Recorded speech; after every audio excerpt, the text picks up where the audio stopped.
Thrill your guests with this smoky patty jollof rice. Everyone will love it. So keep watching, let's begin. First, you want to prepare the pepper mix. Clean everything up, remove the seed from the peppers. It can make your sauce bitter, and then cut them up like this. You can roast in the oven or simply boil, and once the water is dry like this, your pepper mix is set. The meat stock is important, so cook your protein of choice. I'm using chicken. Add your onion, some thyme, you can use dry thyme, garlic and ginger, some seasoning and salt. Mix this well and then cover to steam for about 15 to 20 minutes.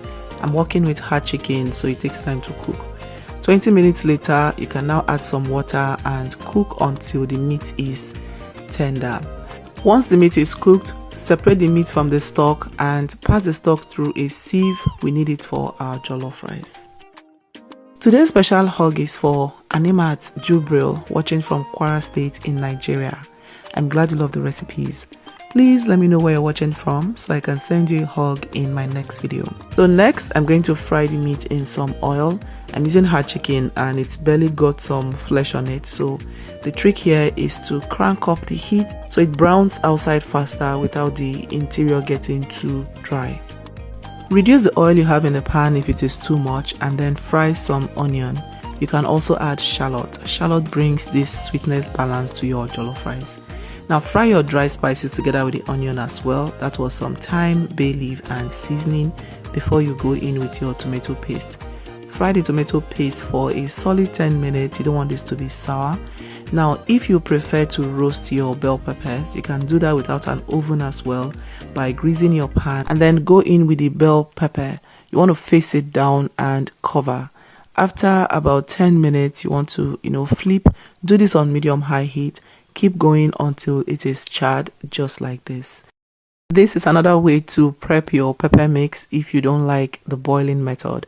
So now transfer this into your blender and blend. Once the tomato paste is properly fried, go in with your pepper mix.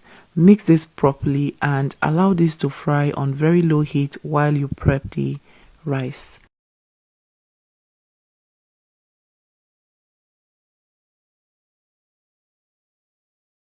Add some rice into a bowl, go in with some hot water and let it soak for about 3 minutes. I'm using basmati rice, so you don't want to soak this too much so it is not soggy. Drain the rice and clean it properly with cold water and salt to remove any excess starch. So whether you are using long grain parboiled rice or basmati rice, wash your rice properly to get rid of starch. You don't want to parboil your rice for jollof rice before cooking. No, it won't have enough time to absorb all of the sauce and smokiness. So introduce your rice, cook it for the first 10 minutes, come back, give it a good mix, and now you can adjust with seasoning if necessary. Stir this well, cover with some foil and let it do its thing. You need steam for your jollof rice, not water. 20 minutes later, remove the foil, fluff out the rice to release the steam, and then go in with some stew. Please set some stew aside before you add the rice, and then go in with your butter, tomatoes, and onion. Once it melts, mix this together, cover this for the smokiness to circulate, and your jollof rice is ready. To make the coleslaw, you need some cabbage and carrot. With these two ingredients, your coleslaw is ready, but I like to go extra. I add some baked beans and eggs.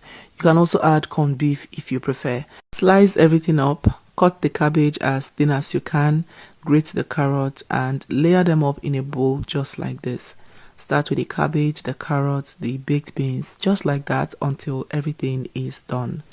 Now transfer this into a refrigerator to cool down, and when it is time to serve, you can now go in with your mayonnaise and some apple. I like to do this when I'm having this by itself, but when I'm serving this with jollof rice, I serve plain with the rice. I hope you enjoy. Bye!